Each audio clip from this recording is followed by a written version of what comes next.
This is episode 32 of OverSight. We've reached the number most famously in sports associated with the great Irvin Magic Johnson, a man who survived HIV. So I don't know where that's going. Like, it sounded like a hell of an edgy opening. That would have a brilliant punchline. It doesn't. I just hope we survive a long time as well and make lots of money. There we go. Kind of not really that great a landing, but I have to start with something, don't I? I'm working on fucking numerology at this point in time. There's not even good material here, is there? So our usual duo of me saying, it's me again, the main host, because again, I've pointed this out to you before. As far as I know, no one else has put together these shows, so I'll always be here.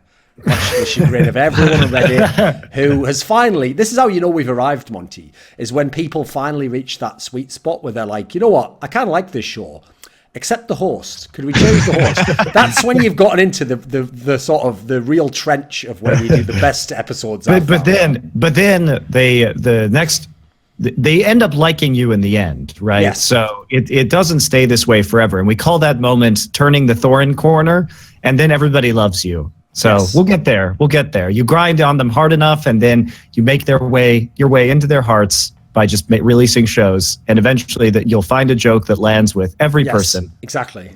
That's what not happens. One joke that lands with every person. No, but the sad thing is, not possible. What actually does happen is people eventually start to say stuff like, well, you know, he really did actually improve a lot as a host, you know, like he sort of learned the lines of where you're allowed to make jokes and where I don't. I will say right now, probably one of the, I'm actually a very slow learner, quote Anakin Skywalker, Attack of the Clones, I believe, before his fight with Count Dooku. But anyway, I am a very slow learner. I don't really improve much at all. What happens is, as Monty said, I just wear you down. Eventually, you would customize yourself to me in the way I do things, and then you go, it's not that bad, I guess. I'll put up with it. And so eventually you start to think it's all right. So speaking of people I've started to think are all right, we've got Sideshow back again because, again, obviously didn't have any straight fire guests this week. A lot of players must be busy, you know, probably preparing for the playoffs. Half of them just don't even have any reason to play because they can't make the playoffs. It's a very mixed crowd out there in the Overwatch League, but we still have games going on. It's still stage 4. It's a Sideshow. Here's a question I have for you. Do you? When I first came out there, when the Overwatch League started, you were a mess of a man because you didn't know where you were going to live. Okay. Didn't even know what money was at that point in time. Probably still don't now, but you know, you're just starting to get used to a real gig, not the sort of wilderness like existence of pre-Overwatch League trying to make you live in Overwatch. Sure. Yeah. Have you settled in now? Do you feel like a true analyst? Do you feel like esports is real for you now? I'm kind of getting to grips with it. It's not going too badly. We did just buy a couch literally a week ago. Otherwise, oh my God, moving up in the world. Yeah, so there we go. We now have something to sit on when we're. Well, you had the cardboard before.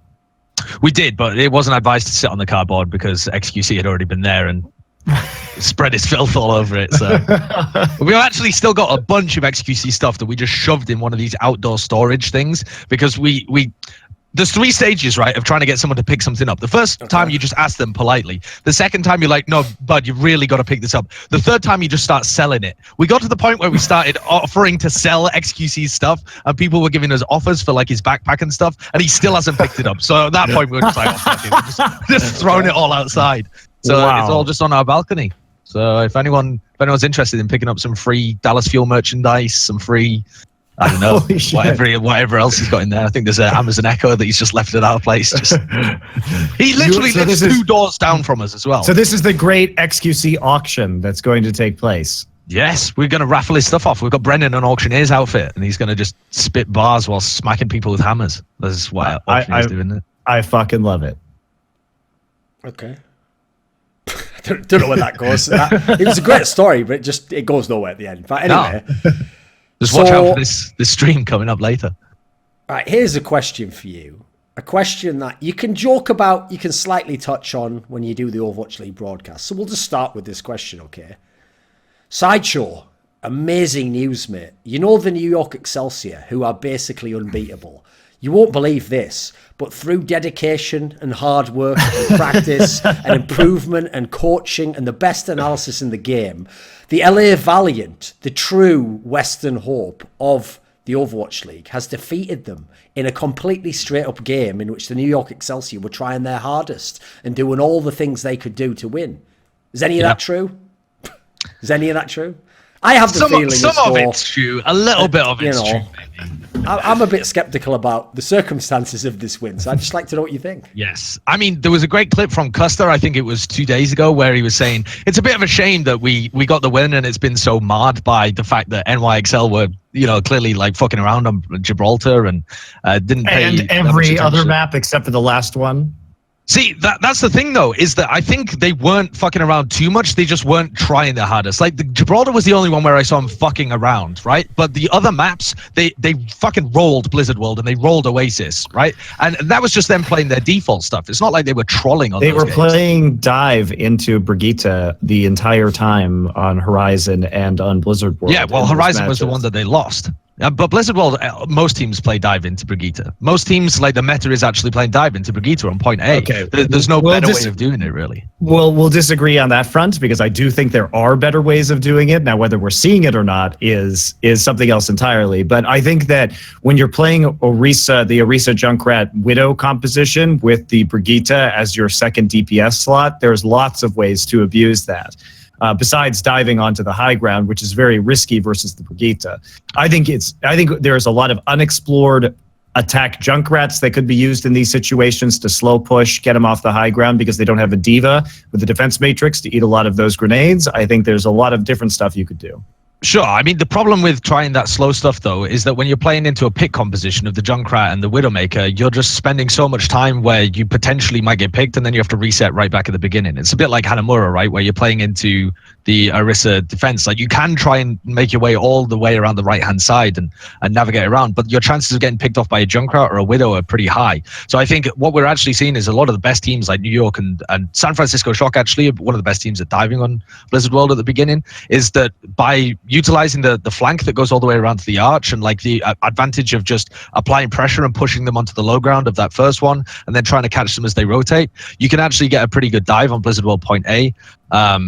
Even when you're playing into a Brigitte. But when they were playing on Horizon, that's where I started to have a couple of issues because it didn't seem like New York were actually fucking around. It just seemed like they couldn't be bothered showing their hand. Like, they only had two things that they were trying to run, right? They were only trying to run the Sombra Genji, and then they tried in the last minute to run just default dive. And they're playing, I think, into a Brigitte the whole time, but definitely into an Orisa and a Junkrat and a Widow. And so, again, Horizon, you can kind of make it work. You can abuse the positioning advantage, and that's kind of even what I expect New York to try and run in the future because they're so good at just positioning and choking the enemy team out. But even then, they just didn't do anything else. So I think, though they lost Horizon, they were only really showing one strategy. They're like saving stuff for the playoffs. But here's what I think.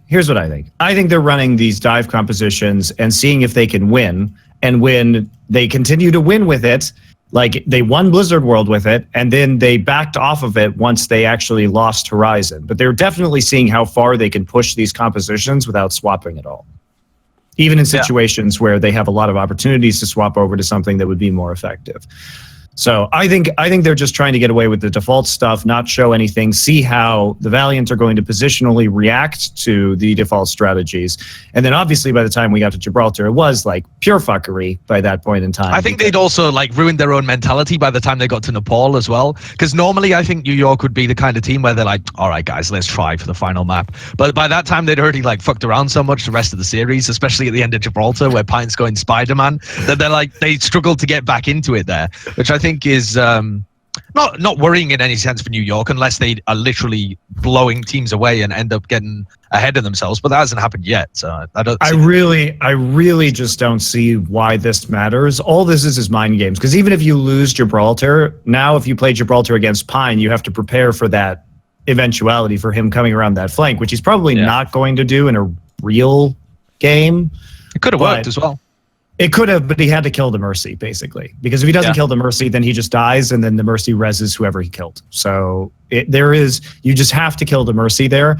And yes, it could work, but let's just say it's not It's not a high It's not optimal. odds It's, play. no, it's definitely not a fucking percentage play, is it? But what I like about it is that they set it up as well. You know, the rest of their team slowly takes position, and then Mano dived at the same time as he was coming behind to have like a bit of a distraction. So it's like LA Valiant are like, we do actually have to be concerned about that. If we don't see Pine in the front, we've got to be looking behind, and that gives so much space for the tanks to move forward. So, you know, I quite like it. You know, they're trying like weird curveball shit, but I do think they'll try for the stage playoffs. I don't think they'll actually hold out in the stage playoffs because there's 2.5 weeks between the stage playoffs and the final playoffs. The meta's still developing the entire time, and New York are the kind There of will team probably be where a patch as well.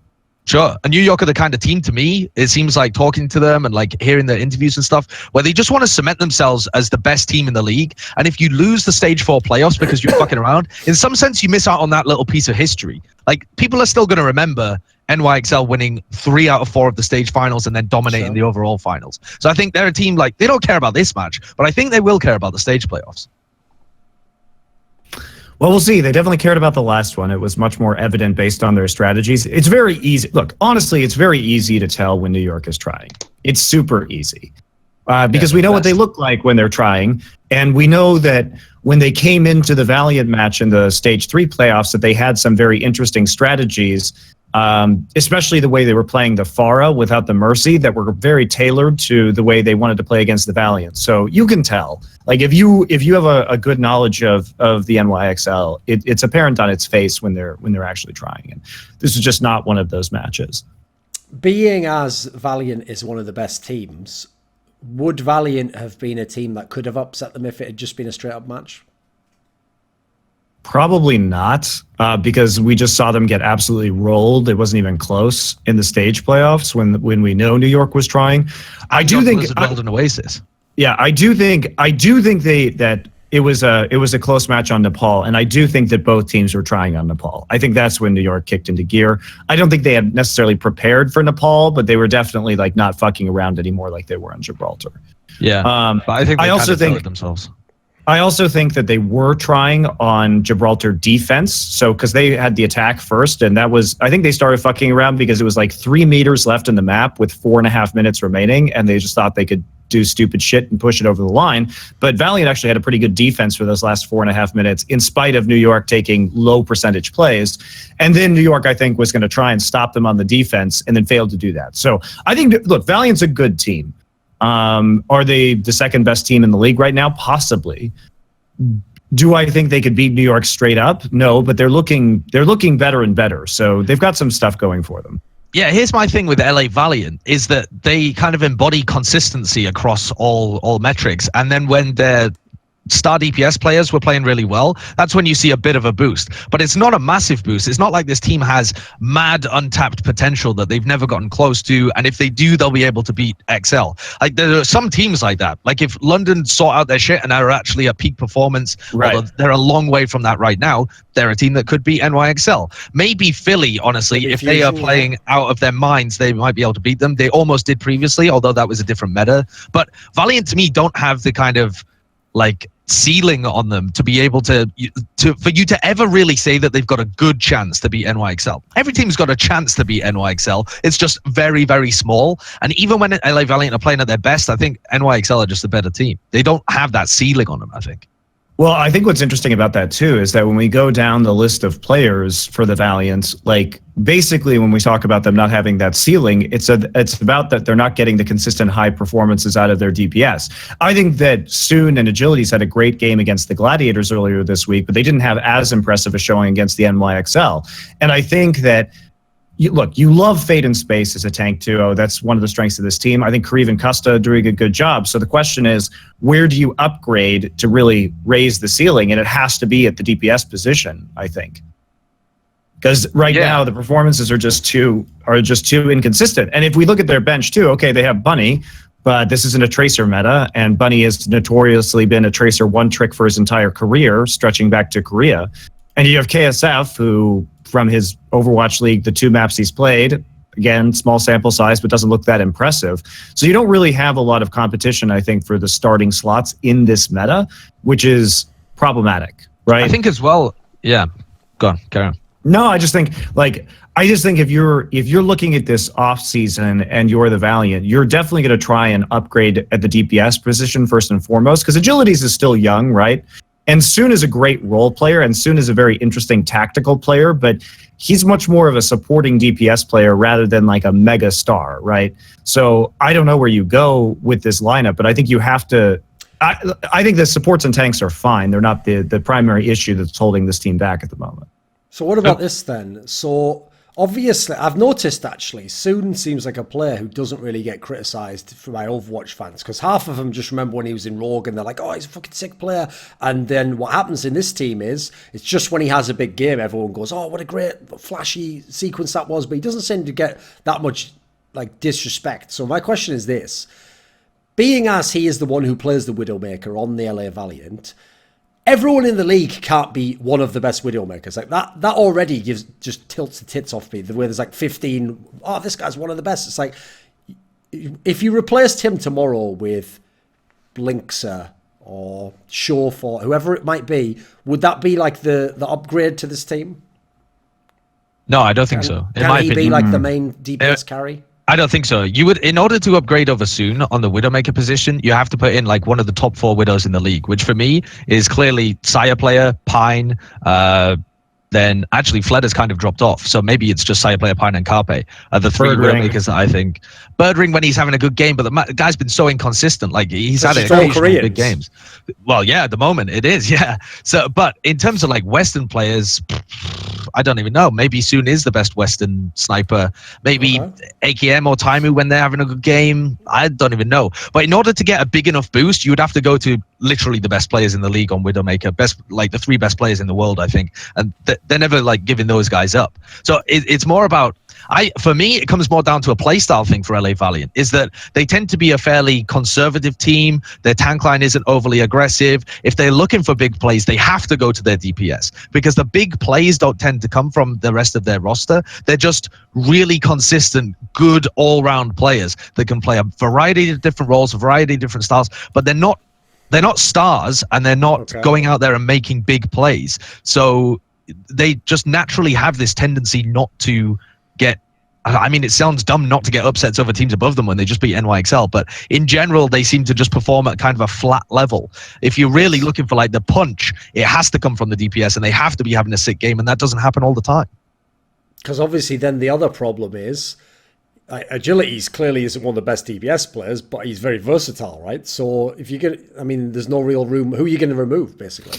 But the thing is that Agility is, I think, has a lot of room for growth, but he's also not one of the best flex DPS players. Again, we come back to this other question of, could they upgrade to a better flex DPS player, have Agilities on the B team to get experience? And I think the answer is yes. They're just better, more flexible, more skilled DPS players than Agilities in the league. He played really well against the Gladiators, but he's not at the same tier as other players, right? So it becomes, I think, difficult for them to really break out. And I agree with Sideshow. Like, I guess why? Because the Valiant fans always get mad and they're like, look how well we're doing. Why don't we ever get any credit?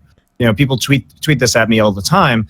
And the reason is because there's just something weird about the Valiant that doesn't pass the eye test. Like, you watch this team and you're never really floored by anything. Like Sideshow's saying, they're very consistent, but they don't have the clutch factor or the playmaking potential to really reach the next level. So we don't really think about them as like a potential top, like super top tier team capable of taking on some of the best in the league. So then why have they been so viable in this particular meta, or this context of the current top teams and who there is to beat and who they have to play? In my opinion, it comes down to them being able to play a huge range of styles and be able to play them all meta. So they're not somebody like the LA Gladiators where they play a lot of range of styles, but they have their own like unique, very aggressive take on it, and it like sets them up so that you can read them a bit better. The LA Valiant play, in my opinion, what most people would consider the meta way to play these certain things. You know, like they have their players set up in very default positions. They're making default rotations. They're pushing in at the right time. They're backing off at the right time. They're never making overly aggressive plays. They don't really have their ult economy is good. Like, they know which ults they're going to use when they come into a fight. They don't overcommit, so they're conservative in that way, which is great. Like, yeah, they're a fundamentally disciplined team, and it's just, So, like, for example, the other thing that's frustrating about them is watching them play against the LA Gladiators. Like, the LA Gladiators are a much more adaptable and mutable team. They'll come out with their own strategies and team compositions, and they'll have their own flavor, and they throw some unpredictability in there. I think the only thing I've seen that's remotely sort of mildly off the beaten path from the Valiant right now is them using Kariv on Widowmaker on Horizon Attack. That was the only thing where I was like, and even then, that's not unheard of, right? Other teams have run a support as a Widowmaker on Horizon Attack, but that was the only thing that was like sort of a weird strategy that they've been pulling out recently. And everything else is just very default, so they're predictable. And I think that hurts the Valiant as well, because even though their fundamentals are good, it's sort of like, you know exactly what they're going to do. So if they don't have the playmakers to do it, like you can make, other teams can mirror their compositions and play, the other top teams can mirror their compositions and play the same strategies. And if they have a big playmaker, then sometimes they're just going to win fights outright. It's really, I think, tough to put your finger on what is so unimpressive about the Valiant, especially as they're winning a lot. Sure. For me as well, they looked unimpressive at the middle of the season and before that, and then it's only really now that I'm starting to take them seriously as they've come into stage 4 with their coaching. The Gladiators win was very good for them. That was very good for them. And they looked decent against NYXCell as well. You know, best team in the league, but, you know, there are mitigating factors there. But the thing for me is they got a new coach halfway through the season, or well, I don't exactly know when it was, but about halfway through the season, who's implemented very slow fundamental changes for this team that have done great work for them. They got Fate, who's always been a very good caller and a very safe player, so he's always going to be in the right position to be able to make these calls. And then they've now added Custer as well, who's able to make extra calls from the backline, so they've got a really nice duo set up for their calling structure, and they've got the coaches telling them exactly how to play like a certain style of gameplay. Their fundamental level is all there. They're playing that really well, and so I don't think they even necessarily need to make many moves for season 2. I think maybe one move, like I would maybe drop Agilities to the bench and try and plug someone else in, but only if there's someone better. You kick KSF, you try and go after like a big star flex DPS signing and see what you can do with it. Yeah. And if they don't do that, then bring Agilities back in, and it's more about then coaching different playstyles and different niche strategies into it, so that you're able to then take wins over the top teams. I think they're one of the best teams at having a great foundation set for them for season 2. Another team is the San Francisco Shock, assuming they can hold on to Krusty. Yes. Yeah, I think the foundational coaching has been really good for the Valiant. And we haven't, I think Custa also, what they realized is Custa's not the strongest mechanical player, and moving him back to main support allowed you to unlock his shot calling capabilities in a better way. So like literally they're using the pieces that they have very well. So you can't fault them for that. And it is, you know, they are seeing that success. I just think that they need that wild card. They need something to use in these matches that is going to really put them over the top and make them a competitor for number 1. Because right now, the problem I see with the Valiant is that when we get into a playoff situation where teams are going to have an extremely long time to prepare for the Valiant, to prepare for the match that they're going to have versus this team, there's a real chance that if they get the 2nd seed because they top the Pacific Division, then they just get immediately upset in semifinals. Because I think that teams that are playing towards their ceiling, like you say, the ceiling is just higher on some of these other teams in theory. So, but then again, if we see another like Agilities, if Agilities can consistently perform at the level he did against the Gladiators, then he is the player they need, right? That was an outstanding performance. It's a big if, isn't it? Of course, because we've never seen him consistently play at that level. Also, it comes down to how other teams play against it, because Agilities is like so aggressive. He'll just make some really dumb plays, and if you aren't there to punish it or you don't see it coming, he's going to get 6k blades on you all the time. But if you really try and shut him down, he often doesn't sync up like the best in the world with other people going aggressive at the same time, or he'll go for like overly aggressive stuff where he uses his dash in so he doesn't have an escape mechanism until he gets that first kill, and he'll like overestimate how easily he'll get that first kill. So you sometimes see him just totally feed in a game, and sometimes you see him absolutely destroy. So he's very much like a dichotomy. Yeah, and we haven't even talked about Space yet, who's another factor on this team that came in partway through the season, who is a really fantastic flex tank. And I was having a conversation with Mr. X the other night, which the question was, is Space the best non-Korean player? In all of Overwatch? Yeah, I think it's a conversation that you can have. Who are we putting in this group that would contend with him? Exactly. So I would definitely have EQO in there. EQO, yep. I would have. I have to pass out all the Korean players in my head. There's so many of them. Let me have a look for some. So I would have had Note in there last patch, but at the moment he's really dropped off a hill. Exactly. So I would have would you take Dante or Sinatra? It depends what Krusty can do with Sinatra, because Sinatra was one of those players where he really underwhelmed for the price tag that he was given early on in the season, I think. And the fact that Krusty's now been able to tame him, like get rid of the wild beast Sinatra and just use his mechanical skill in a much more intelligent way. He's been playing really well. He's been playing superbly. And if he can keep that, then he's going to be the best North American player, I think. But if he can't keep that and goes back to feeding, if they move I don't think Krusty's gonna let him do that. I mean, I've been talking to a lot of the San Francisco guys. Is Krusty gonna stay? Shock. This seems to me like a way of boosting up his monetary value before he renegotiates for season 2. He's just such a baller. He's like, right, let me take sort of like a passion project and just show you what I'm capable of. Honestly, I think he might have a contract through season 2. I'm actually not sure. I think you might be right though, Sideshow, because the sad thing is, it would be a smart move, right?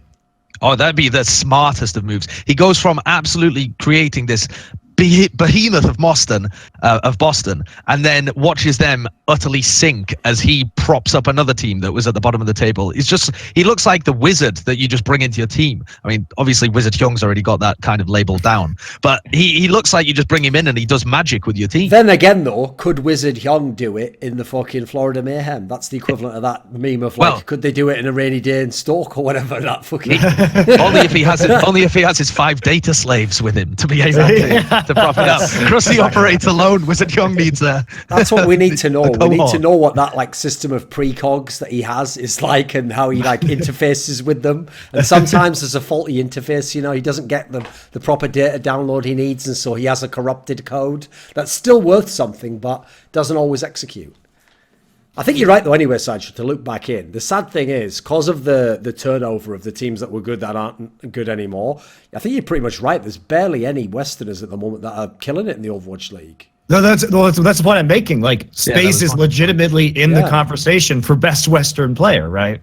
Like, legitimately, once you get past Muma, you're getting to like Show 4, kind of. I mean, no joke, you're almost to like Taimu. Remember, he's still alive. Who even is there? I think Unco's been having good performances. I think AKM... He had one good week. Come on. He just wants to believe. You have to understand. It's like I said with the role. Was on such a trash team, you know, that he's kind of down there. But yeah, as I'm scrolling through now, I don't think I would put... I mean, Kuma had it at the beginning of the season and then has lost it as the stages have gone on. Muma's still kind of got it at times. Who else are we looking at here? Muma's gone down too, though. Yeah, I mean, yes, he has, as his team has fallen, but not as much. I think at this point in time, stage 4, it's Space or Sinatra.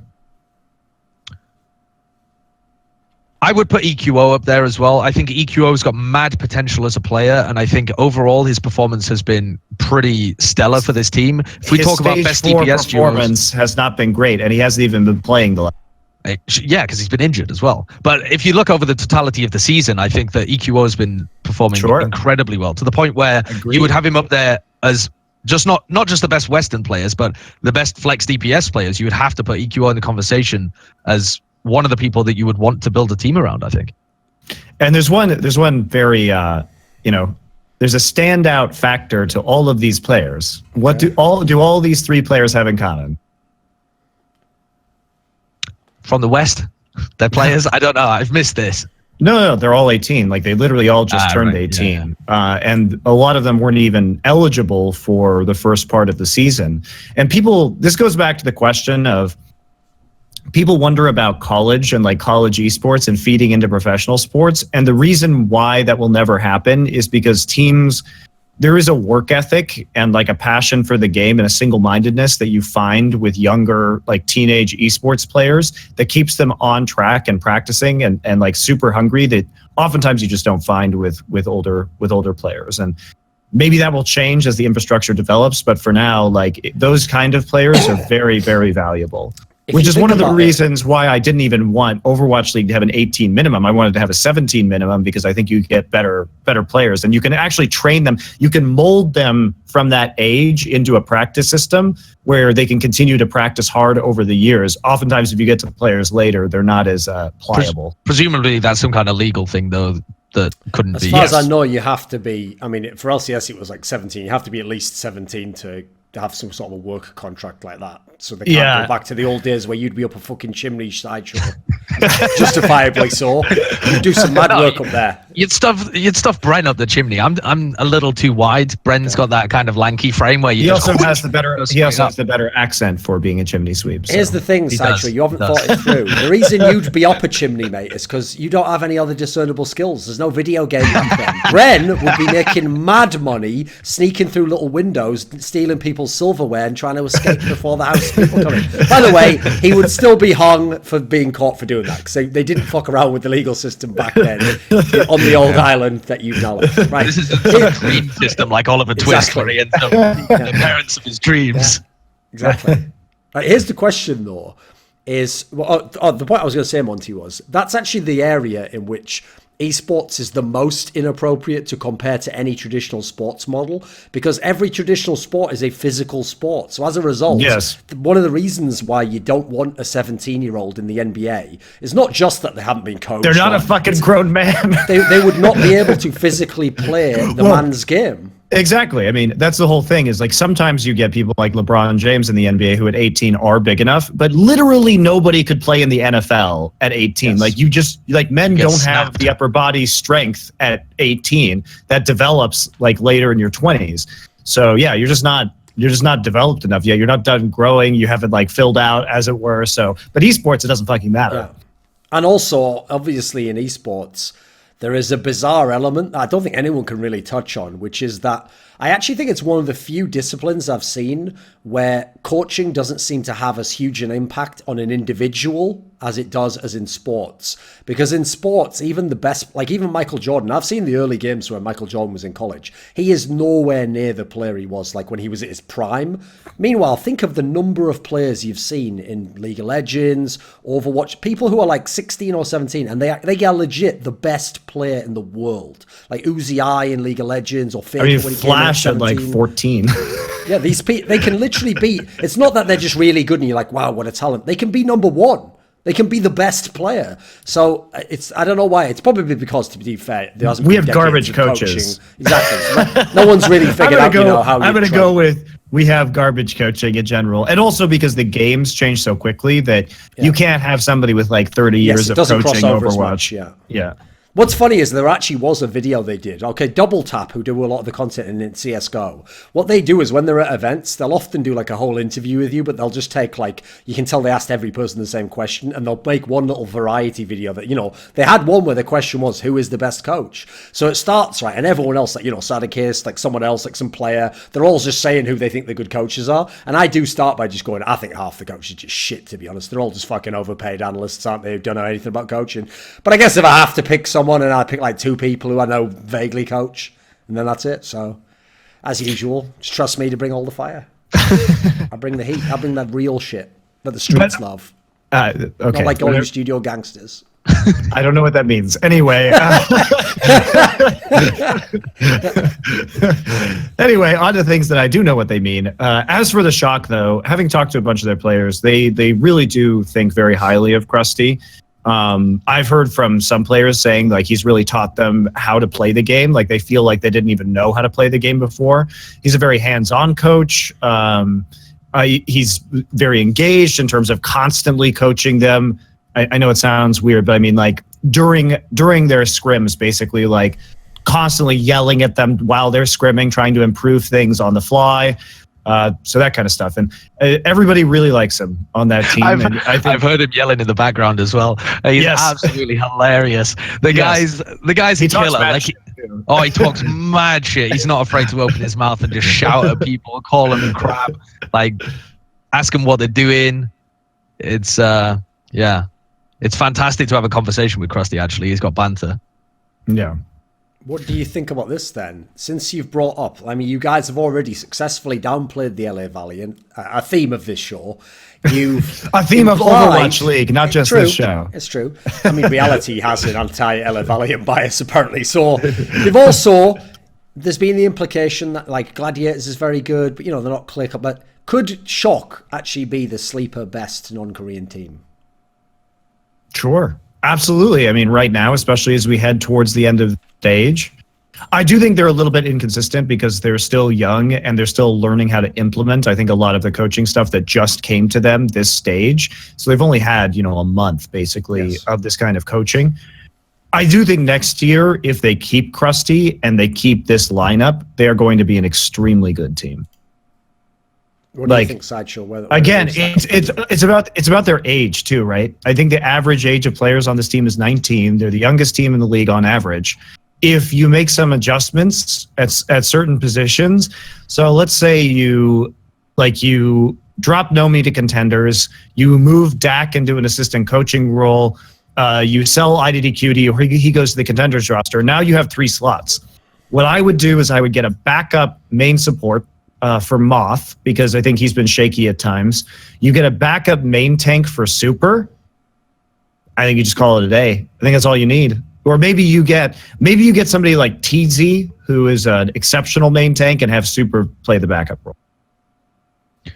I think that San Francisco Shock at the moment are in a good position. They've got a good foundation that they're starting to set down, and they have potential maybe to be the best Western team.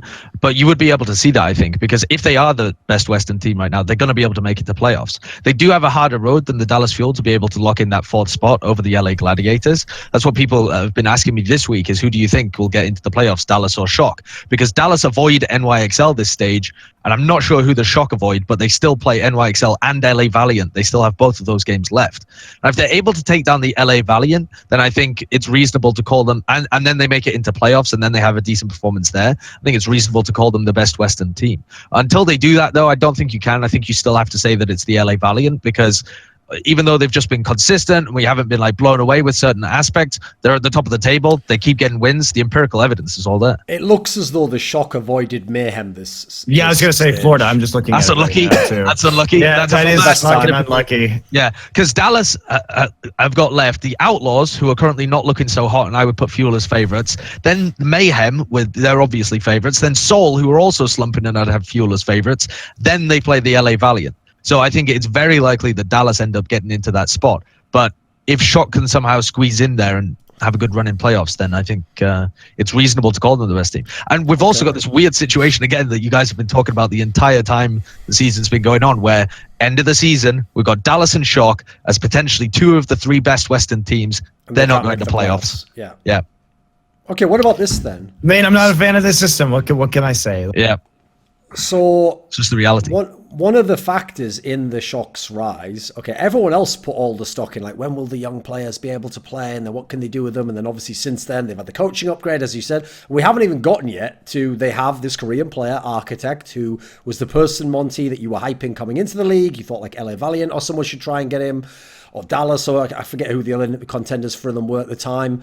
And he seems to be doing pretty well. How do you think he's being integrated into the team? Because again, another player who's he's not just stuck on one hero all the time, right? He's been playing a bunch of different things. So how has that managed to work? Because obviously they weren't a team that was heavy on Koreans before. I think it's going great. Honestly, it was shaky at first. And I also think you have to look at San Francisco and say, okay, well, their first week of competition, they beat Seoul and they lost to the Gladiators. But had they had longer to prepare with their new coach, perhaps these are winnable matches. So I think Shock is going to increase in skill the longer, and consistency the longer the stage goes on. So I think the next 3 weeks are going to be looking really good for them, or 2 weeks rather. I think they've been very clever with how they've actually integrated Architect in. And some of the credit, again, has to go to Krusty, because this has only been developing over the course of stage 4, really. But they have now got a nice rotation where they're running Sinatra a lot of the time on Tracer and Junkrat and Zarya, and they know that those three are the heroes that he's going to play. And then they've got Baby Bay, who comes in for weird stuff. And Brigitte, not weird stuff, but yes, and Brigitte as well. And so then they've got the niche picks. So Baby Bay can play the Widowmaker and the McCree if they need to play that. A lot of the time, the meta is developed such that you're going to be wanting to play those alongside a Pharah on Control. That's when you normally see Baby Bay come in. And Architect essentially plays everything else. If Baby Bay's not in, which he isn't most of the time because you don't want both of those roles at the same time, Architect's going to pick up the Widow. He's got a good Widow on him. Then he's also going to pick up the Pharah. He's a really good Pharah. He's going to pick up the Genji, really good Genji. He's going to pick up an array of other heroes as well and just fill in the gaps. And so they've got a really nice system with those 3 DPS players that is a little reminiscent of like what the LA Gladiators were doing earlier. Yeah, where they've got this trio of DPS and they fill all of the slots. I think it's the best way to play Overwatch right now, by the way. I think this is like the wave of the future. I think a lot of the teams have figured out that having for the most part, stable tank and support cores, given the more limited hero options that you have in those positions at the current time, as more and more support and tank heroes come out, maybe that will change a little bit. But I think for the most part, a lot of teams that I think do very well about selecting team composition and playing to maps, like the Gladiators and like the Shock, they're sort of a DPS by committee, and then they're keeping their tanks and their supports consistent. I think we're going to see more of that. Amazingly as well, when you look at the San Francisco Shock, it's a credit to these tiny little moves that they've made. They are playing with one player that they started with at the beginning of the season. One player, Sleepy. And that's only because they don't have anyone else on the team to... Well, I mean, he's also pretty decent. He has some really good games sometimes. Absolutely. He's like a pretty good player. So it's not necessary that they would have replaced him, but they replaced everybody else in like this slow roll maneuver. And that didn't necessarily keep them going. They could have just full swapped to this team at the end of the stage and still had good results, I think, because they haven't necessarily kept much of that system that was around at the beginning. I don't even think that they had much of a system when they really began. They were a bit of a choking team. They didn't know how to play dive that well. They weren't the most flexible team in the world. But as these incremental improvements have gone on, we've really seen like a really good team develop. Now, it is a completely different team, but that's credit to the staff to be able to make those pickups. Who else would be playing the style that you're talking about, Monty?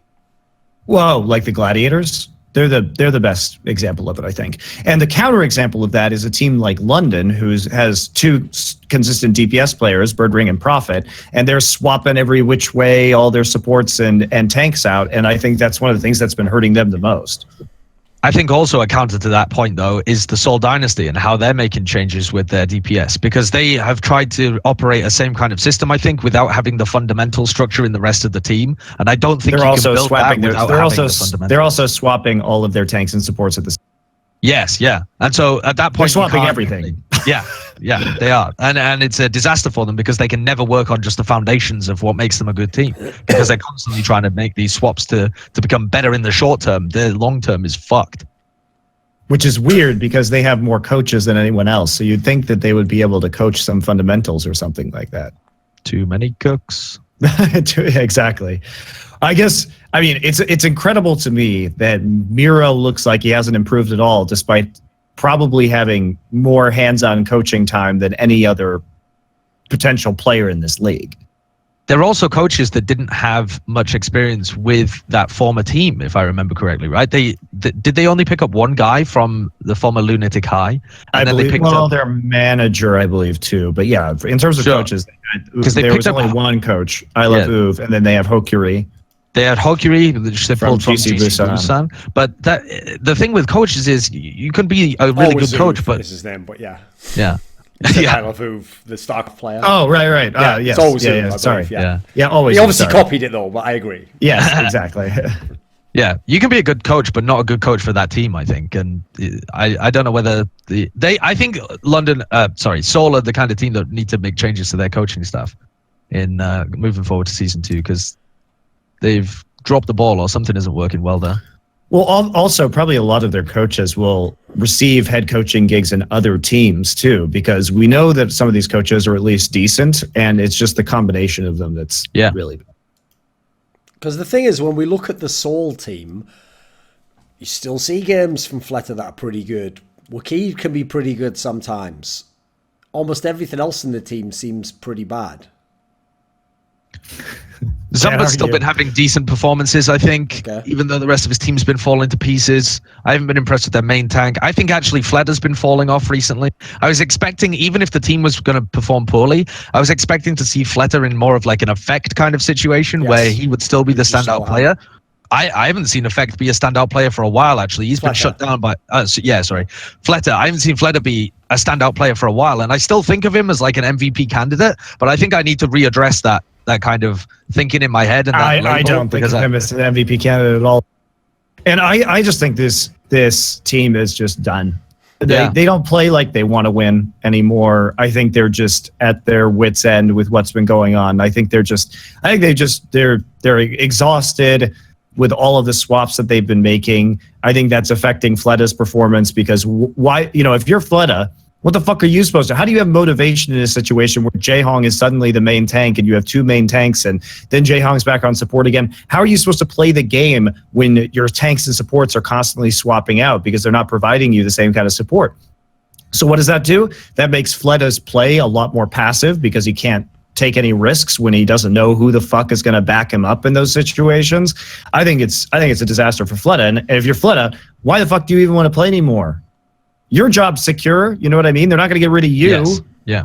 I think they'd be very foolish to get rid of Fleta, and I think another team would pick him up and have good success with him. It's not like he's a bad player. It's not like I think you're just out of motivation if you're on the Seoul Dynasty. Like think about Seoul for a second. So you come in as 2-time Apex champions and you're lunatic high. Everybody has you at least as, I think a lot of people were saying, hey, New York or London are probably have a higher skill ceiling in the long run. But that was before we knew how good Fleta was, because remember, we only knew Fleta from being on a garbage team. We also had no idea how good Jonak was going to be, so that was a massive question mark for NYXCell. True, absolutely.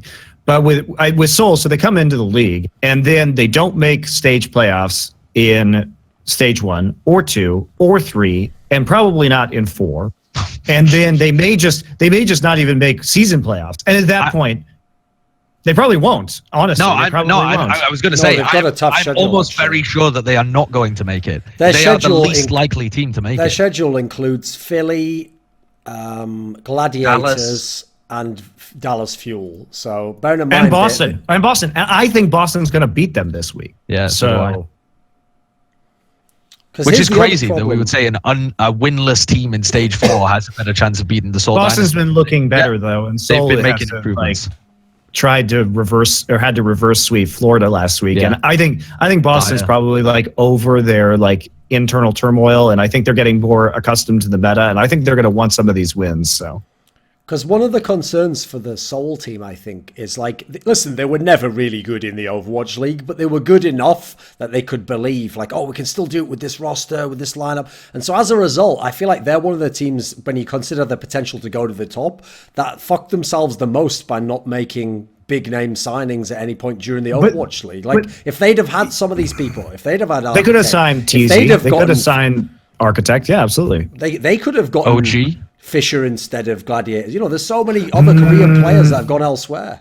I don't think they could have gotten Fisher, because I literally think London would not sell Fisher to Seoul. Okay, the competitive element. But if you think about how Shanghai picked up Fearless as well, that's somebody that people never talk about, but Fearless was on the best Korean team outside of the Overwatch League before he went to the Shanghai Dragons. And if you put him in the Seoul Dynasty, when he's a very aggressively he has very aggressive tendencies. If you have him be backed up, I think he's another guy that would have made Seoul better. I think OG definitely is as well. There's a wealth of players that they could have picked up in the middle here, Rascal. And instead they were.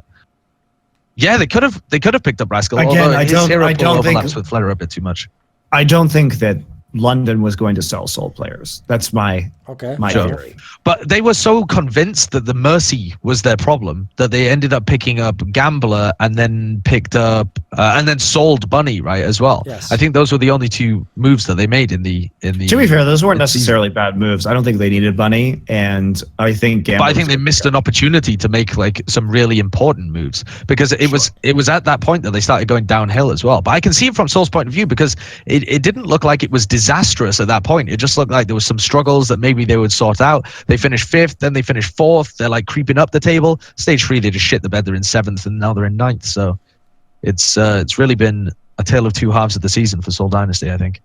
And the first half of the season was mediocre that looked like it could have improved. But it still is an extraordinary story that we have this team come into the league and it literally has never made a stage playoff and might not ever make a stage or the season playoffs. That's crazy. Coming in, nobody would have predicted this. Yeah, and especially because coming into the league, what would we have said about this team? Hey, Lunatic High was winning Apex off the strength of their tank and support plays, and then they're like, here are all these good fucking like DPS players. And it's not like Seoul wasn't going hard on them. They literally added all new DPS players and even backup DPS players to this roster, and I think they just like lost the lottery. And in some ways they won with FluttUp. Sure, I think three main things fucked up Seoul Dynasty. I think the first is that Miro was still playing old style main tank and really couldn't keep up with the new meta, and they didn't quite know how best to utilize that kind of tank synergy, like the duo dive between the Winston and Tracer. I think actually playing the Mercy fucked them up, not because they couldn't play Mercy, but because the game slowed down so much. Anytime you have Mercy, and the entirety of the Overwatch League has been slower paced than any other period of Overwatch, right? Yeah. It has been much slower. And Seoul suffer in that situation because other teams are not instigating into them and trying to take advantage, and then they kite them and they have like their supports really far back and in like really good positions so that they can punish the divers, and then Miro's old style still works because he can go in and distract and disrupt them as he sees them diving in. Their entire style went to pot because now when things slow down, they don't have this is the third thing, their positioning is now suffering as a result because they are still trying to play kind of the old scrappier style where you'd force enemies to like rotate. Instead, they're being forced to initiate because they can't apply the same kind of pressure onto the enemy teams, and then they're just getting ripped apart when they do because they're so uncoordinated. Everything that could have gone wrong has gone wrong with the Seoul Dynasty, I think, outside of individuals completely shit in the bed like their DPS. You know, occasionally Flare and Munchkin still have really good performances. So I mean, I wouldn't say everything has gone to shit. Like there are some bright spots. Like again, Fleta, nobody expected him to be as good as he was coming into the league, so they found like a star DPS player that they can build around in the future. I mean, Fleta was good on bad teams, but we didn't know he could be this good with better teammates around him. Has he been this good though? He was in stage 1 and stage 2. Again, I think it's a motivation issue, given the chaos within Seoul Dynasty. I think you give him a more stable roster and build a team around his skill set, and he's going to be amazing. Yeah, I would definitely have him up there as like probably a top 3 flex DPS. Probably top 3 alongside Libero and maybe Architect as well, as guys that I would want to build a team around. But the rest of the team, all the intangible stuff though, just went to shit. Well, I think that says a lot about the mentality and atmosphere with the team, honestly. I think it says a lot about I think that's actually I think that's actually probably their biggest problem. So, okay, since you've already teased it, Monty, I was going to come with the line of like, Boston has not won a single game. They are 0-6. It's looking pretty bad. You've teased that you think they're going to beat Seoul Dynasty. So is there some light in the darkness? I think that there has been a steady improvement because, you know, if we're going to talk about the Valiant being a top team, Boston was playing them pretty close in week 2. And then we also look at, say, their match versus San Francisco. Didn't do too great, but they were able to grab a map there. And they played London to a 2-1 that was really quite close. So Boston, I think, has been looking better and better. And I think that probably a lot of the turmoil that they've been having with the losing their coach, having a meta switch, not having the coach to help them guide through that meta switch, trying to change mistakes in strikers, roll, move, mistakes off the Widowmaker, striker onto the Widowmaker. I think it's just taken time, but I do think that they're not going to like go 0-10 this stage, and I think they definitely have the skills to beat Seoul. So the weird thing about Boston though is that when you look at the rest of their schedule, which I just took a look at, if they don't beat Seoul, they play Shanghai, NYXCell, and Florida. So they don't have any opportunity to show that they're decent at all outside of that game outside of the game against Seoul, because you've got to expect they're going to get smashed by New York, and then they should be able to beat Florida and Shanghai reasonably anyway. Even if they go 50%, they should be able to secure a playoff seed. Not sure that this is the team I want to watch in the playoffs, but so they do have a little wiggle room. Obviously, beating Seoul would be great for them. Because then they could go 3-1 to close out the season and probably get a higher seed. But well, you say that though, Sideshow. Surely New York will sort of fuck around in the Boston game as well. Yeah, but they would have to fuck around, like they'd have to unplug their monitors or something. They'd have to be playing via a complex New York was sequence fucking of echolocation. around. Yeah, exactly. They were fucking around in the Valiant game, and they nearly won that.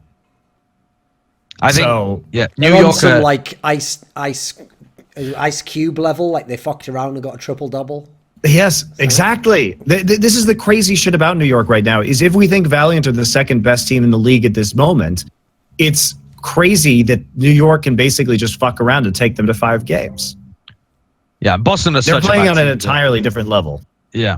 Boston, even if they continue to improve, are only going to be a mid-table team. They're not going to be like the second best team in the league. So their chances of actually upsetting New York, even if they're fucking around, are almost nil. And I think if they lose to Seoul Dynasty, they're going to be a little bit concerned about that game against Florida next week as well. Have there actually been like individual player drop-offs that have caused this? Because I've got some content forthcoming that I did with Yiska, which is about like the concept of patching and how it's affected the Overwatch League. And to me, the Boston Uprising is one of the most depressing examples of where the patch could literally just kill your whole team. Well, but it was a combination of the patch and losing their coach, right? Okay. Theoretically, what the coach's job should be is to help teams adapt their play styles patch to patch. So when you get reamed by a patch and lose your coach that was leading your team's strategies, then you get double hit, right?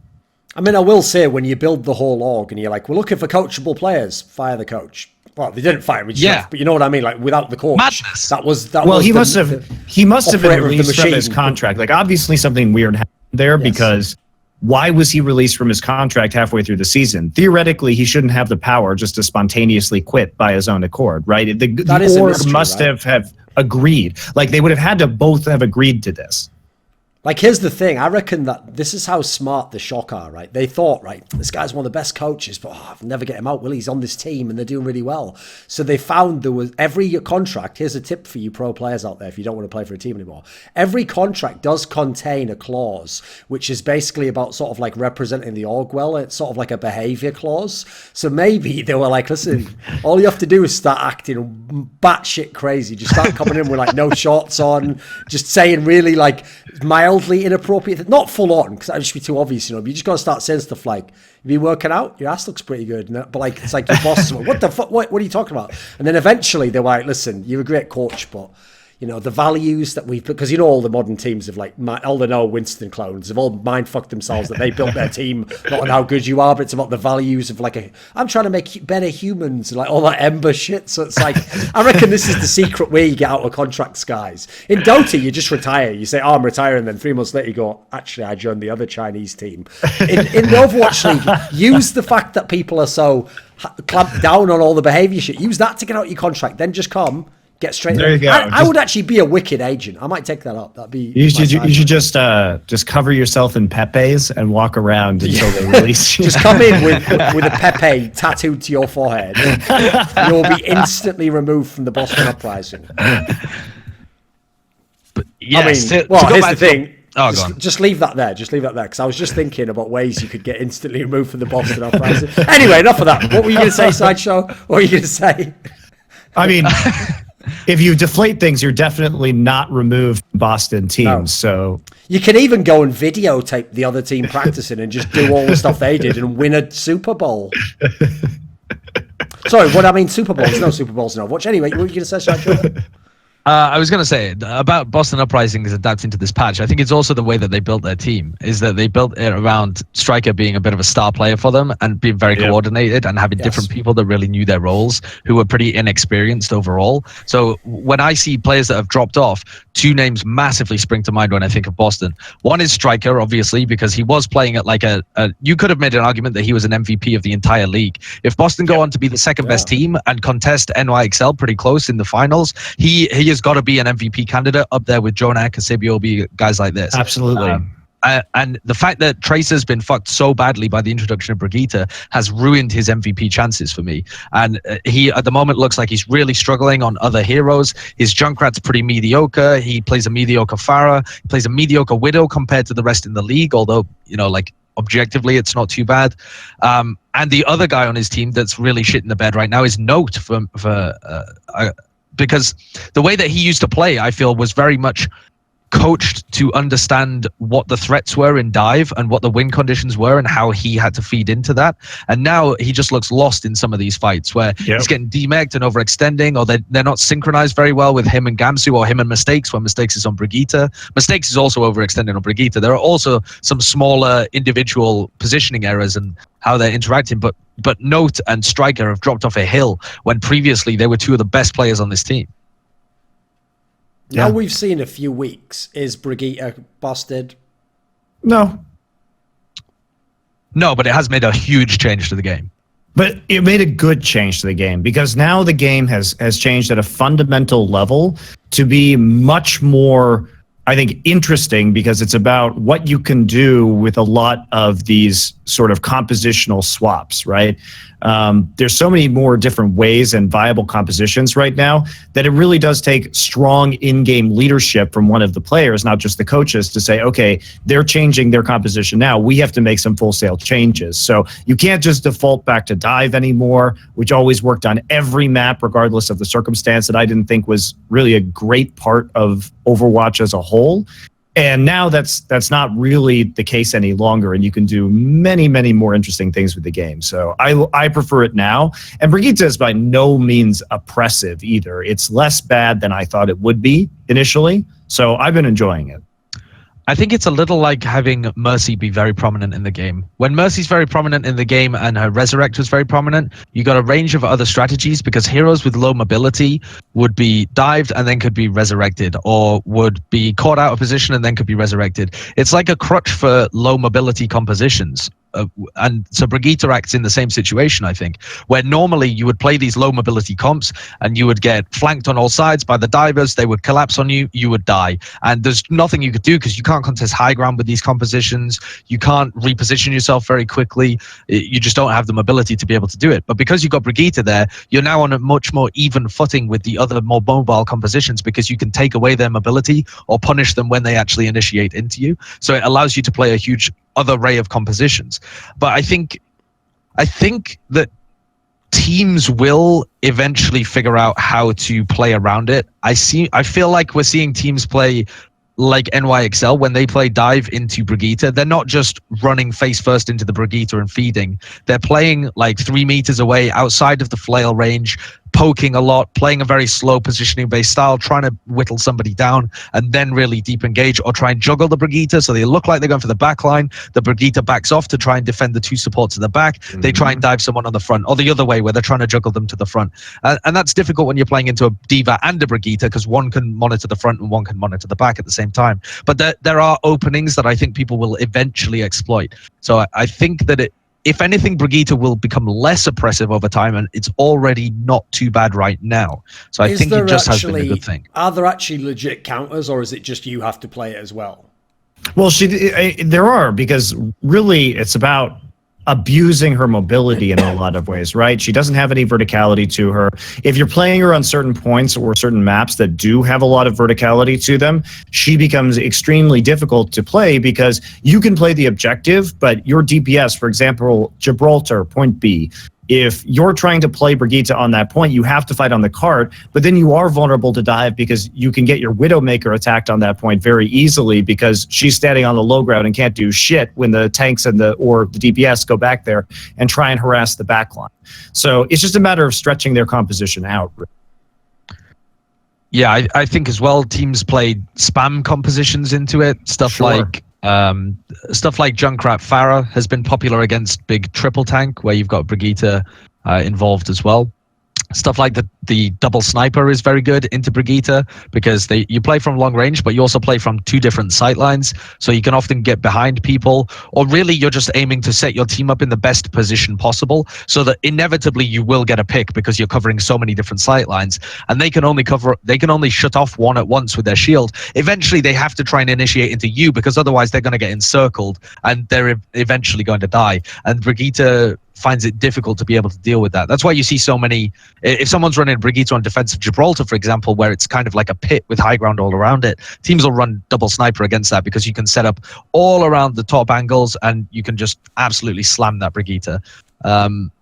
the thing that interests me most is this composition that's going around in the contenders level right now, which is this triple tank, triple support with Brigitte, Lucio, Moira, where they are literally just running at you in a death ball and just charging you down.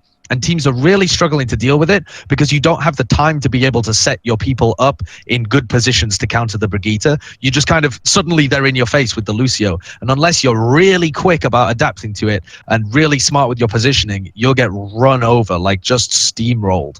And so we're seeing this run on Hanamura a lot at the contenders levels, and sometimes in Owl as well, where teams are finishing the map with like 7 minutes left on the clock. They're like, well, no, 6 minutes. They're just plowing through both points in 2 minutes, previously unheard of times on Hanamura, and they are just rolling through. So teams still don't have the best answer to this, and some people are just calling it a cheese comp or a bad comp or whatever, but those same people are still getting wrecked by it, so can't be that bad.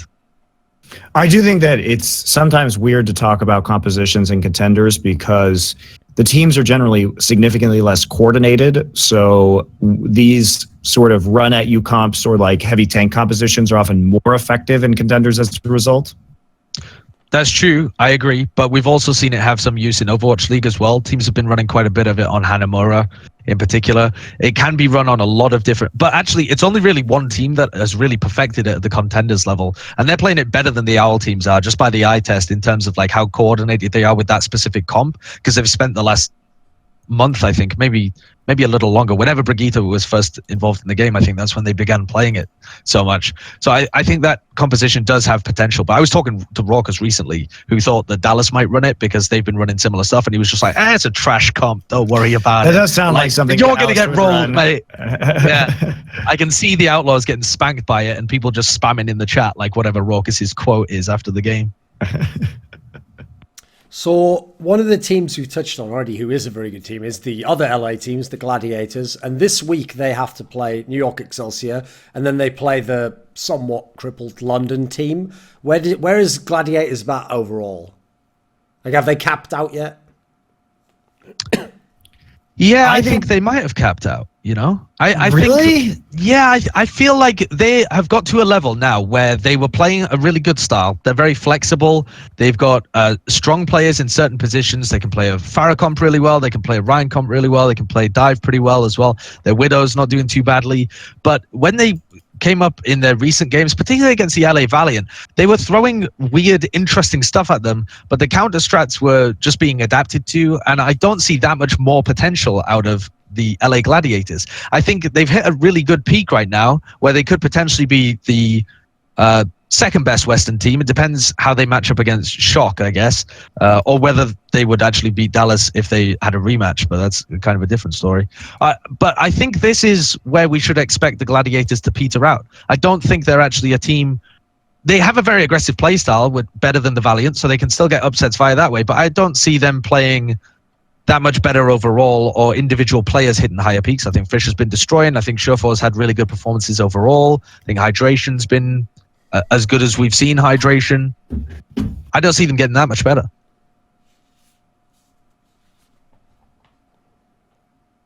Disagree? I don't know. I still think they're a better team than the Valiant. So you're living in the past, Monty. I'm not. So my main issue with what was going on with the Valiant versus Gladiators match, and I did think it was like a fantastic match of Overwatch. I think both teams performed very well, obviously very close. Was that I really like the versatility that the Gladiators bring to the table, and I do think that they've sort of perfected using the tools that they have, which can be obviously very fun to watch. I do think that the compositions they chose to run in that series were somewhat suboptimal, and I'm really not a fan of the Brigitte, Zarya, Widowmaker composition, because Gladiators were really relying on that, and the problem is the Valiant realized that the only source of damage to finish off a grab was the charged Zarya, so Fate kept turning his shield towards the charged Zarya. And it just puts you in this really awkward situation where you're trying to run these compositions, and if you get wiped and you have a grab and you're coming back, there's no way you have a zero energy zone coming into this next fight, and there's not a way for you to actually use the grab effective. So I think they overemphasized that composition, and I think it really bit them because they didn't have a Farah or a Hanzo or even a McCree or a Junkrat can be more useful in these compositions to finish off some of these kills, and I think they ended up really suffering in that match as a result of overemphasizing this strategy. I think they've got a weird read on the meta as well, actually, the LA Gladiators, which is why I said that LA Valiant are like what you would consider the meta team. They play what most people would consider to be default Overwatch right now. They're making like what most people would say are the right counter comps at the right times. The LA Gladiators as well ran a lot of quad tank on Blizzard World and Horizon, where Surefall wasn't even running the Widow, and they were running Hydration on the Hog as well, as far as if memory serves. And that just left Soon open to destroy them on Widowmaker, just set up wherever he liked, not be under any pressure, and just rip them to pieces. I think that's why Soon looked so good, at least in the beginning half of the series, was that on Blizzard World in Time Bank, he didn't have a counter sniper to even worry about, and was picking off the Lucio, the Moira, Brigitte all over the place. Same on Horizon as well. He didn't have a counter sniper for a large amount of the time. Sure. They did when they were defending, but not when they were attacking, and so he was again just able to rotate around all over the place. I think LA Gladiators kind of play themselves, but that's also one of their strengths, is that they catch people off guard. And I think if they don't try and catch people off guard, if they just end up playing meta, I don't think they actually play it as well as the LA Valiant do. I think they need a bit of the cheese, a bit of the flavor, a bit of their twist on things to be able to actually carry them to the wins. Yeah, I don't know. I think it's. I guess I still have, a certain amount of faith in this team that they can bounce back, because I just saw a lot of flaws in their strategy, and I don't think I think they just would have done better. I think they won that series if they weren't so emphasized on running the Zarya Brigitte together with the Widow, or as you say, running the quad tank. I think they can play standard, or I think they could develop more effective strategies, but it was honestly painful to watch some of those games because it was so focused on this Zarya that really wasn't doing much with Grav. And there's a big difference, because people will be like, well, what happens when, for example, what's the result of you running, say, Diva with Brigitte and Widowmaker? And the answer to that question is that you can more effectively protect your Widowmaker, number one, because in the composition I'm listing, like if people go dive your Widowmaker, you literally can't even do anything about it because you're all standing there in the front line and you don't have the mobility necessary to respond to that kind of attack. So at least you can protect them. And the other reason is because when you're running Winston, Diva, Brigitte, you can grind it out on the cart. And when you have a rally, what it allows you to do is it allows Winston and Diva to walk up and get a lot of damage down to get their ultimates up. But the ultimates are valuable with the Widowmaker, because what do those ultimates do? They can create space for the payload to move, for instance, because you have a self-destruct or a primal rage, or they can force people into the open to get shot by the Widowmaker. So you can both protect your Widowmaker better, and you can build your tank ults faster because of the rally, and you're just not going to lose those tanks on the front line. So it's about setting up the plays where you can actually just keep pushing the payload. A Grav keeps people in place. So if you can't kill people with a Grav, they stay there by the payload, and you can't push the payload and you can't kill them. Whereas at least with self-destructive primal rage, you can get people away from the objective and you can move it, or you can move them, just manually move them with the primal rage into your Widow sites. Even without the ultimates, Diva is a better space creator in that composition as well. You can play more aggressive with the Reinhardt because there isn't as much pressure on your shield because you have the defense matrix. So you can still play further forward and like force the fight in a totally different location and leave your Widowmaker at the back. I think it is a superior comp here. Yeah, it's just that combination I think is actually just ass. So there's really no upside to running it, which is why I was so confused when the Gladiators kept running it over and over and over again. So a team obviously on the rise, hence why we were able to get a player from them, Taimu, last week, is the Dallas Fuel. We're actually allowed to talk. It's not just depression at this point in time. So this week they lost to the Shock, but they beat London Spitfire.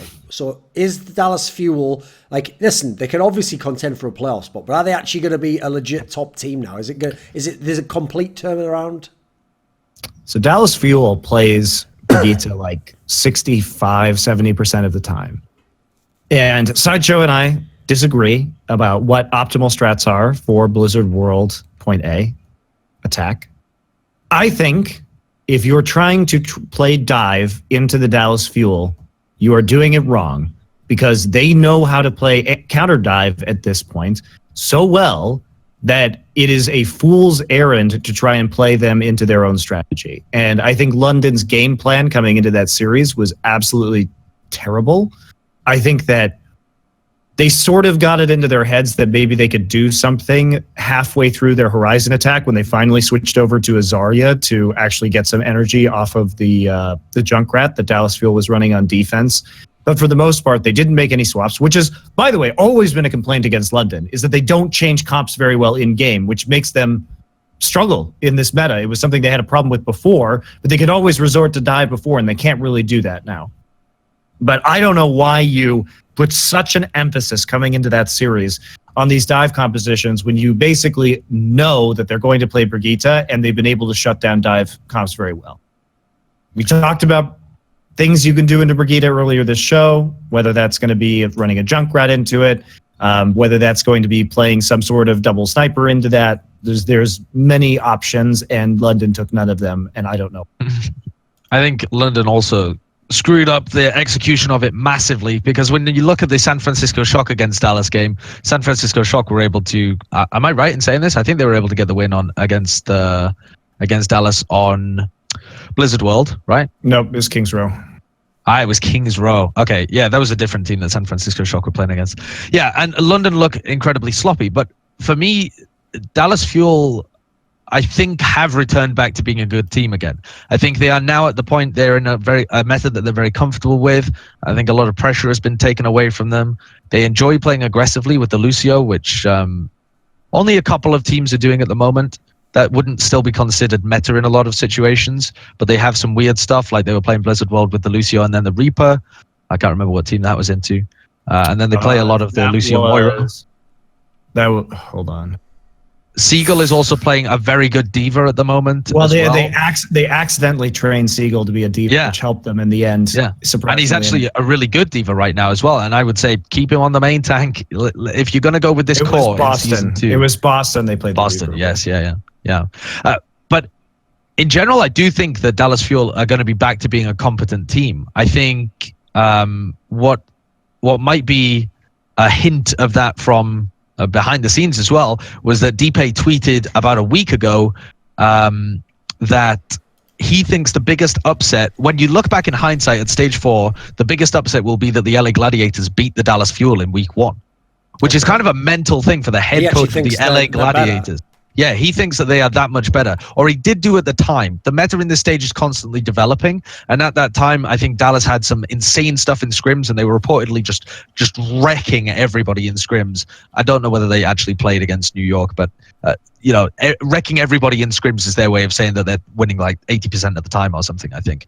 And yes, the meta has developed, and yes, a lot of their strategies ended up being read by the San Francisco Shock when they played against them, but I would say overall, the Dallas Fuel are a very competent team, and I would expect them to pick up a lot of wins and be maybe the 4th best team this stage. Maybe the 5th, actually, because Shock are up there as well. But they'll be I think they'll be 4th in the standings, but I think they'll be 5th overall in terms of their performance, and Shock will end up missing out. Just like I did with the Boston one, isn't there an element that's a little bit just disconcerting about the fact that they seem to have also massively benefited from the meta switch?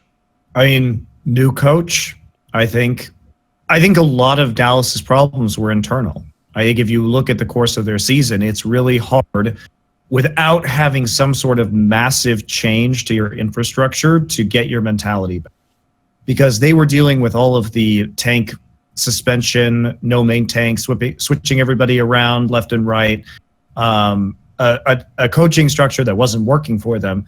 So I think it honestly helps refresh people mentally if they have a coaching change.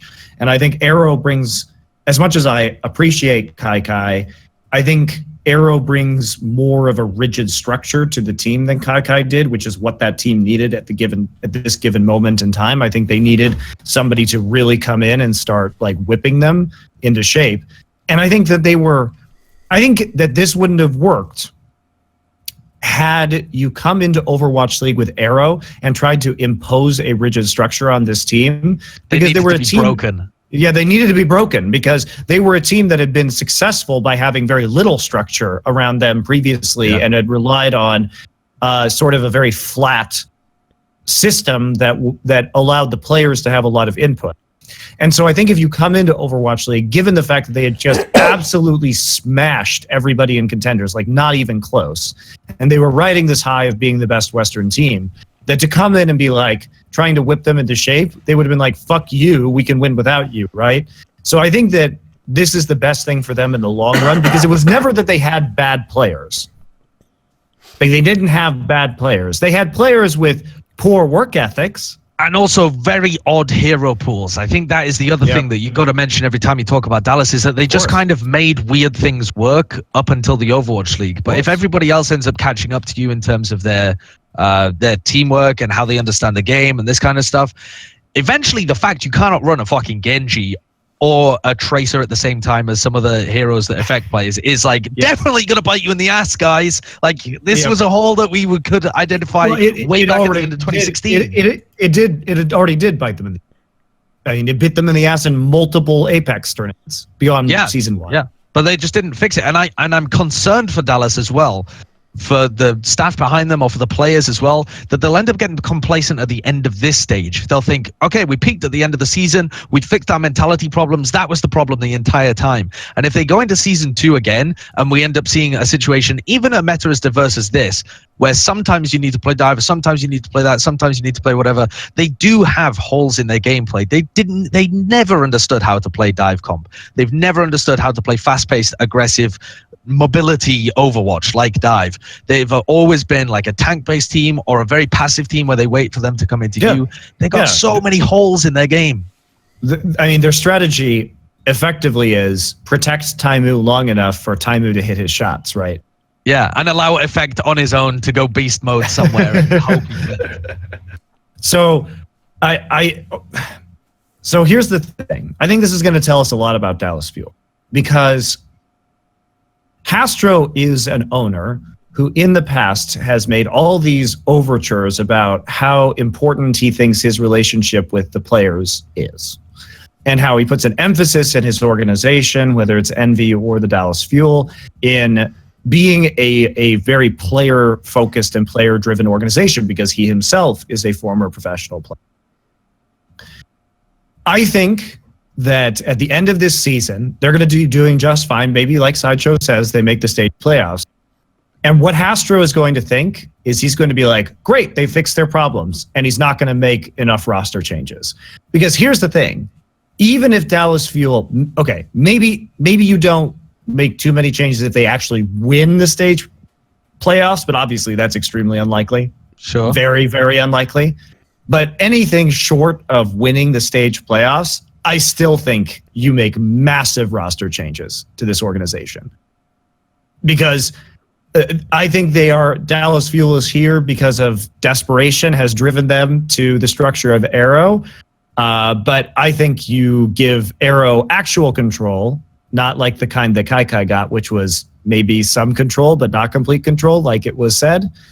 And then you let him deal with the roster and you take a step back.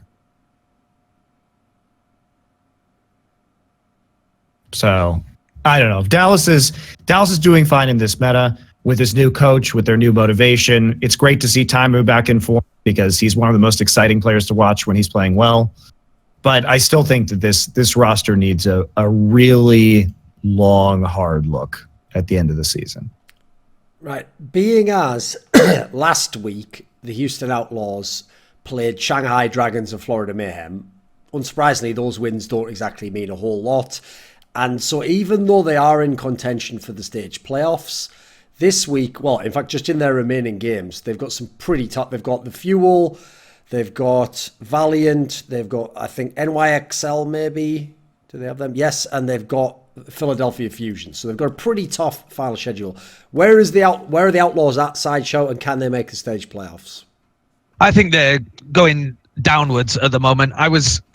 I came into this stage and I thought, I don't think the Houston Outlaws are going to be a big team, because people were hyping them up, because you don't have to play Tracer in this meta. And that was the narrative that was going through the entire time. And they were like, oh, this is Houston stage. Is this Houston stage? And initially I said, no, I do not think that Houston are going to be good this stage, because you need to play a variety of different compositions. This was before we'd really seen how it played out. But like, my feel was that you're going to have to play like a number of different things. It's going to be a bit rock, paper, scissors. And Houston are not very flexible. If they want to run a Zarya, they have to sub a Zarya in. If they want to run a Tracer, sometimes they sub a Tracer in. If they want to run a Lucio, they sub a Lucio in. So they have the flexibility within their roster, but they don't have it within their starting 6. And they also just cannot play dive very well at all, which has been a massive thorn in their side the entire season. But then after their week 1 performance, where they actually played it incredibly well and kind of got away without playing dive in a lot of situations, and they had a really good mastery of a double sniper comp, I was like, okay, these guys are legit. They figured something out about the meta. And then I came full circle again when they just got smashed in week 2. And I was like, no, actually, they are really struggling right now. And then that has been compounded in week 3. And I think will happen again in week 4. The Houston Outlaws always seem to reach too high. They try and implement some niche strategy and really focus on that. And then when a team tests them in a different way that isn't within their comfort zone, they crumble completely and they fall right back out of looking like they're a top team whatsoever. So I think that even a team like Dallas Fuel at the moment, who they're playing first, is more well-rounded in this current meta, even though they can't play dive at all. But neither team can play dive, so they're just going to play more tank comps into each other. And then when they go up against LA Valiant and NYXCell, I don't think they have any pieces that they actually are able to... anything they're able to pull out up their sleeve to make them better than those two teams or get them an upset win. Lynxer isn't playing on fire anymore.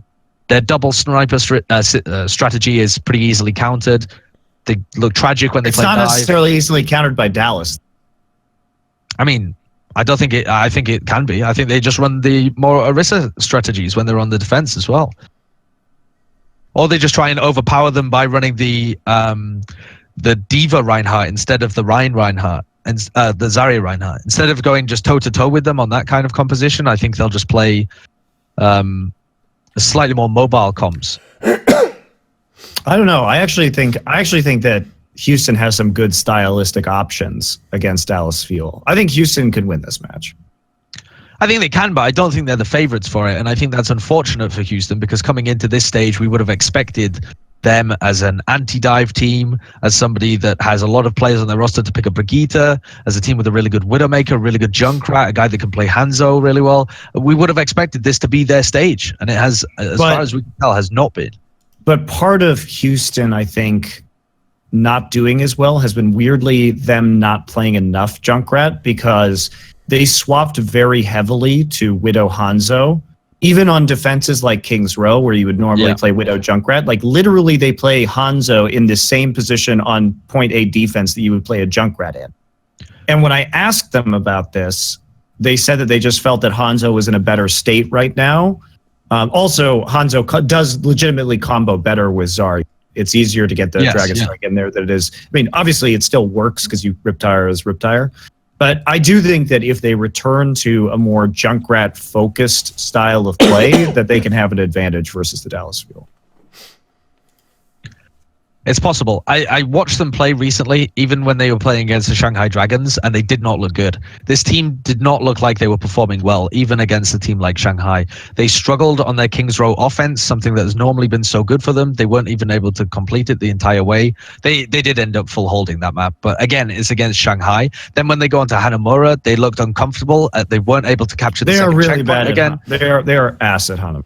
Yeah, they just do not look like a team that is performing well. They're not getting value out of their pushes. People are dying early. Lynxer hasn't been playing well last week. It's a mess of errors that I am seeing from Houston. I'm not on the hype train at all for them right now.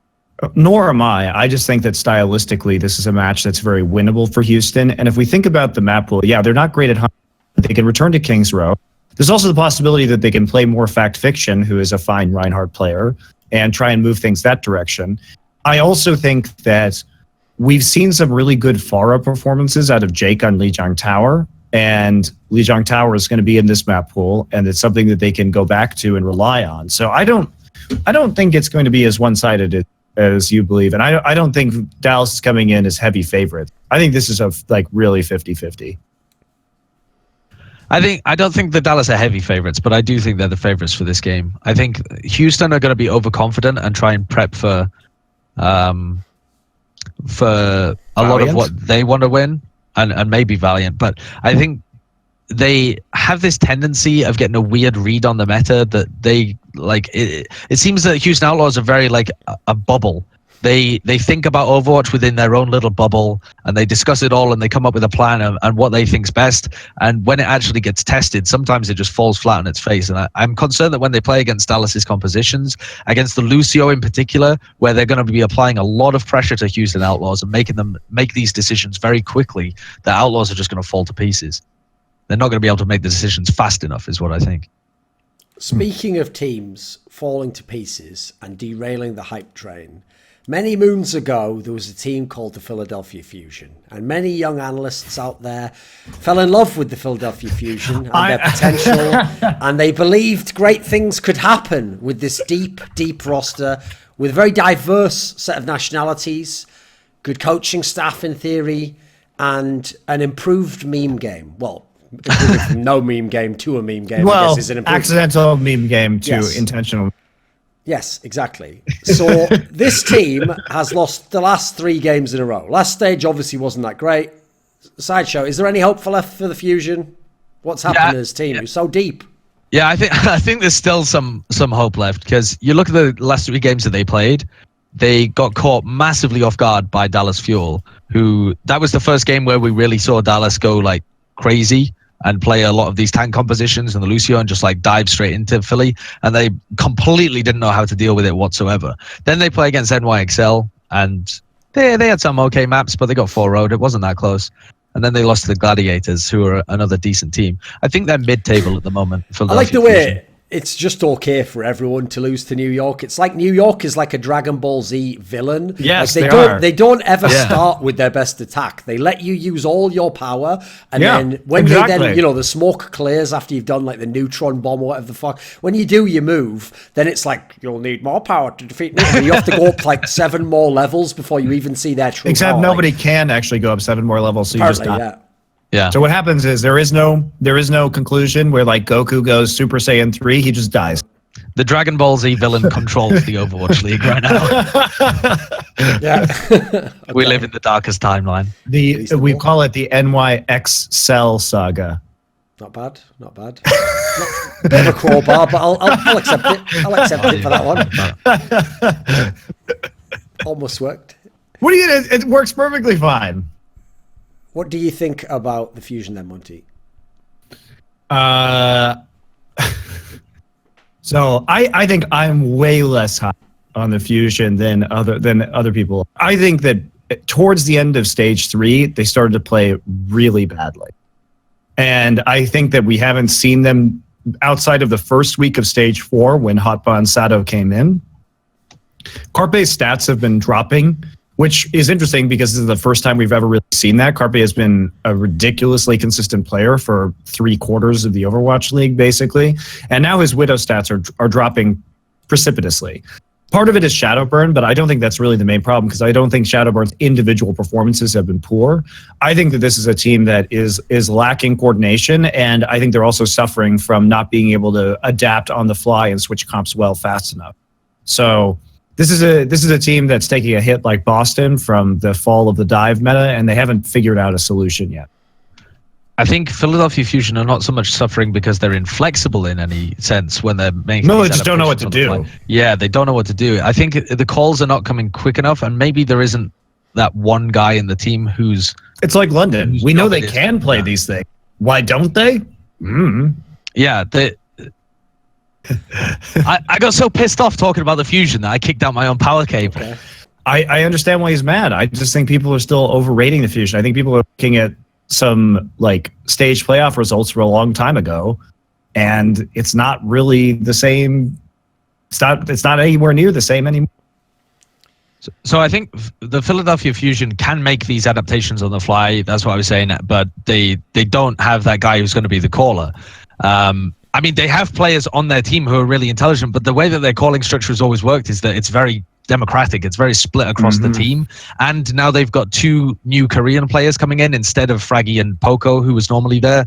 And that is reducing the level of their comms, which in theory should make it better across the board. But I think that's weirdly had an adverse effect on them having more of an overall plan in their games. But I think one of the issues is that they don't even try to do it. They're not even trying to make these adaptations to counter other teams. They're trying to outplay other teams.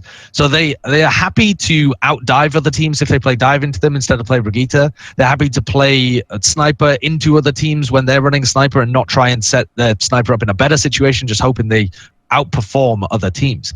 I think they are looking fairly uncoordinated as well, because they've put so much focus the entire season on being able to outplay other people with their DPS lineup and be able to outplay them with how they aggressively take fights and push small weaknesses, that they have not had to build up a bank of like really good positioning or really good Overwatch or making the perfect decisions at the right time. You frequently still find them throwing away ultimates in really weird fights that they have no idea that, like, no reason to win or no reason to even go for, but suddenly there's a call in the team from someone, we don't know who, and Boombox pops his Transcendence and they all go in. And it's like, that's clearly not Boombox just shitting the bed and deciding to trance, because he had no pressure on him and they all went forward at the same time. But it was still a disastrous decision to go for that. So who the fuck do you blame? I think Neptuno and EQO are the main callers for the team in this matter, but that might be totally wrong. And EQO is not in anymore, so maybe they're just going through a whole range of different problems right now.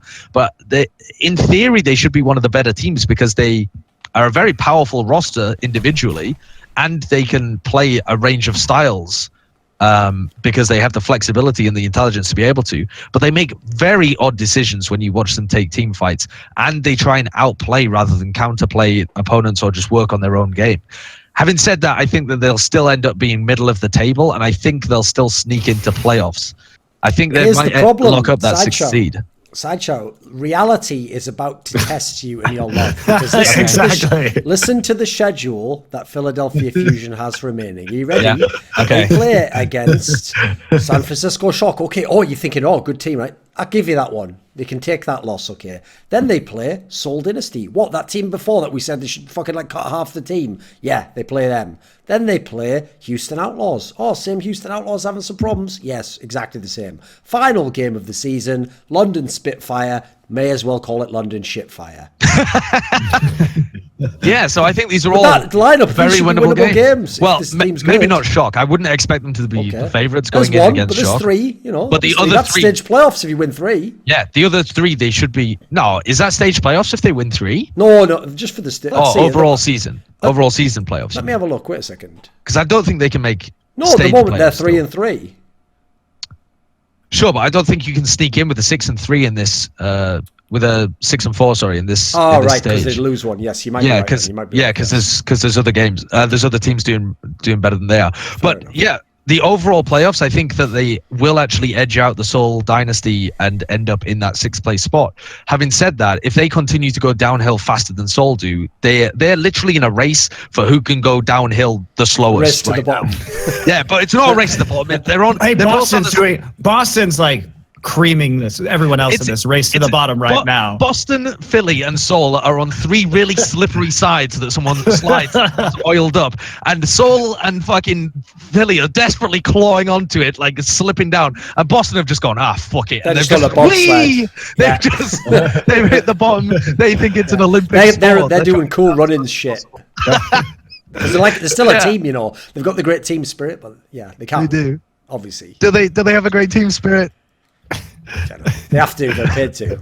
That's what happens in Boston, mate. But yeah, I really feel like it's a race for those 2 teams to not suck faster than the Gladiators can improve. Because that's the weird situation that they're in, right? If you look at the standings for the league overall, they don't even have to worry about the Gladiators. In fact, they are literally just in a race between the Seoul Dynasty and the Philadelphia Fusion for who can not suck.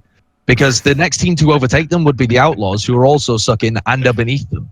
So it's just who can not do it as bad. And I think Philadelphia Fusion are in a better position than Seoul Dynasty are, even though Fusion are not in the best position. And as we mentioned, the Houston Outlaws has a pretty tough schedule, actually. So yes, that alone kind of puts a cap on their hopes and dreams. Yeah.